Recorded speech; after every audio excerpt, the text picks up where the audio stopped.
Hello, कल रात में ही एक नोटिफिकेशन सीईटी सेल की तरफ से आया है जिसमें यह कहा गया है कि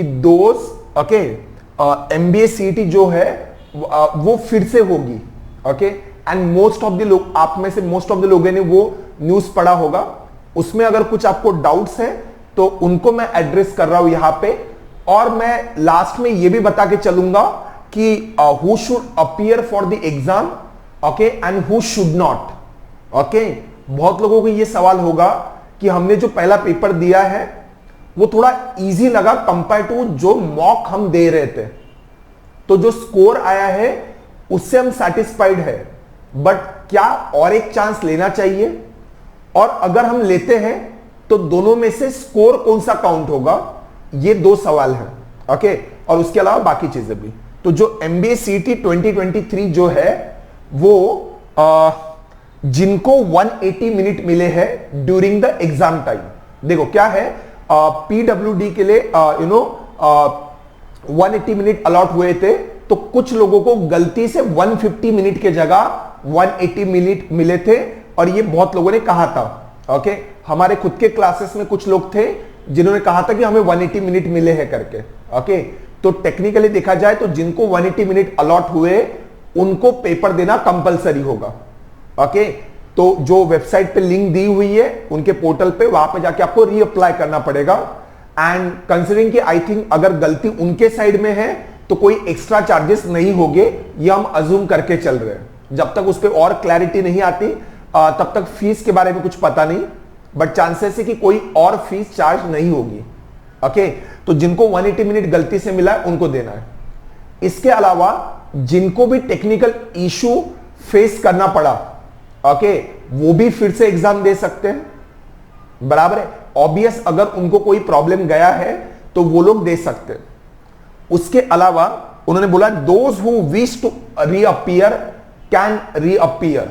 ओके, मतलब अगर आपका मन है आपको फिर से एग्जाम देना है तो आप दे सकते हो। इसका मतलब क्या होगा, इनडायरेक्टली आपको बता रहा हूं। जैसे क्या हुआ है, क्योंकि इसमें ये अलाउड क्यों हुआ है, क्योंकि कुछ एग्जाम सेंटर पे आपने देखा होगा नंबर ऑफ जो शीट्स है पेजेस का वो एक ही दिया गया है, या दो स्टार्टिंग में दिए उसके बाद दिए ही नहीं गए। तो इन दैट केस क्या होगा, स्टूडेंट सारे क्वेश्चन सॉल्व नहीं कर पाया तो उसका पेपर प्रॉपरली नहीं गया। उसके अलावा कुछ सेंटर्स पे एग्जाम लेट शुरू हुआ, मतलब अगर आप देखोगे जैसे चंद्रपुर या यवतमाल साइड में जो एक सेंटर था वहां पे 2 बजे का एग्जाम 7:30 बजे हुआ शाम में। तो समझ में आ रहा है कि जो स्टूडेंट एग्जॉस्ट हुआ होगा वो 5 घंटे में, क्या वो उतना मेंटली प्रिपेयर था जितना वो 2 बजे अगर पेपर देता था तो उसका पेपर जिस तरीके से वो अपीयर करता था। तो उस कारण से जिनको देना है वो दे सकता है। इन द सेंस, अगर आपका पेपर मिस हुआ है, बहुत लोगों ने ये भी कहा कि मैं पेपर में जा ही नहीं पाया क्योंकि मुझे पता ही नहीं था कि एग्जाम का सेंटर था या एग्जाम उस दिन था, ये मुझे पता ही नहीं था। तो अगर वैसे भी लोग हैं तो अगर वहां पे लिंक ओपन होती है तो आप वहां पे अप्लाई कर दीजिए और आप एग्जाम दे सकते हो। ओके, अब इसके बाद सबसे बड़ा सवाल है कि ठीक है, जिनको 180 मिनट मिला उनको तो कंपलसरी पेपर फिर से देना पड़ेगा, बट जिनका पेपर 150 मिनट्स का था, जिन्होंने पेपर सॉल्व करके आए, उसके बाद एक डिलेमा रहेगा कि रीअपीयर होना चाहिए या नहीं होना चाहिए। ओके, तो देखो जैसे उन्होंने कहा है उनके पोर्टल पे जो भी नोटिफिकेशन आया था, उन्होंने कहा था कि जो रिजल्ट आएगा वो री एग्जामिनेशन के बेसिस पे ही आएगा। तो चांसेस है कि बेस्ट ऑफ 2 का कोई आइडिया नहीं है, यहां पे क्लियर कट है। अगर आप रीअपीयर होते हो तो जो आपका सेकंड स्कोर होगा वही काउंट होगा, बराबर है, आपका सेकंड स्कोर काउंट होगा। अब आप देखो, इसमें टोटली आपके ऊपर है कि आप अपीयर होना चाहते हो या नहीं होना चाहते हो। अब देखो हर स्टूडेंट ये सोच के नहीं चलता कि वो जेबीआईएमएस के लिए प्रिपेयर कर रहा है। Okay, so be clear with that one. अगर आप सोचते हो कि मुझे जेबीआईएमएस ही चाहिए या 99.95 उसके ऊपर वाला ही परसेंटाइल मैं टारगेट कर रहा हूं, और अगर आपको लगता है कि आपने उतना बेस्ट आप नहीं दे पाए तो आप डायरेक्टली अपीयर हो जाइए, कोई प्रॉब्लम नहीं है। बट जो लोग जिनका जितना एक्सपेक्टेशन था उससे बहुत अच्छा स्कोर गया। इन द सेंस, अगर कोई सोचता है कि मॉक में मैं मैक्स टू मैक्स 80 क्वेश्चन खुद के सॉल्व कर पा रहा था और बाकी मैं फ्लूक से भरोसे पे ही चल रहा था।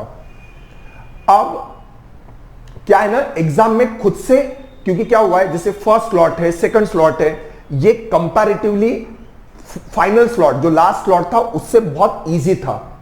तो कंपैरेटिवली अगर वो स्लॉट में आप थे और उसमें आपने अपनी तरीके अपने साइड से बहुत अच्छा परफॉर्म किया है और आप सोचते हो कि जो बॉल पार्क है, आप सोच रहे हो कि 95-97 परसेंटाइल तक मैं आ सकता हूं।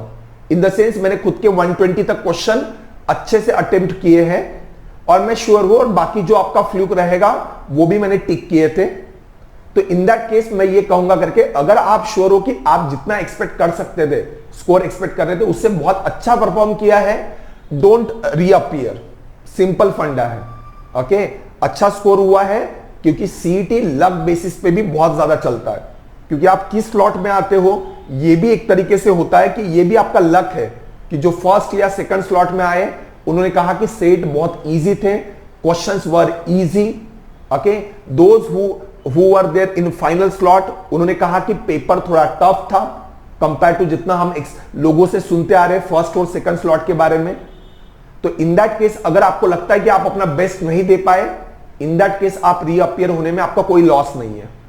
बट अगर आपको लगता है कि आपने बहुत अच्छा परफॉर्म किया है और आपको लगता है कि इससे ज्यादा अच्छा परफॉर्म नहीं होगा, सो डोंट रीअपियर। जो भी है, भगवान से दुआ कीजिए कि जो आपने अटेम्प्ट दिया है उस पर एक अच्छा स्कोर आ जाए करके। बिकॉज एमबीए सीट में देखो, ये हर साल ही होता है कि लोग 4-4 साल रिपीट करते बैठते, आपको बता रहा एक कॉलेज के पीछे। मतलब एवरेज से अगर ऊपर स्कोर है और अच्छा कॉलेज लग रहा है आपको, बता रहा टॉप 10 या टॉप 20 में, हम ये भी बोलते हैं कि अगर उससे ज्यादा आप पुश नहीं कर पा रहे हो तो जो भी कॉलेज मिले फिर वो ले लीजिएगा। आगे कौन सा कॉलेज लेना है स्कोर के हिसाब से, उसके बारे में हम नेक्स्ट वीडियो में बात करेंगे। Thank you.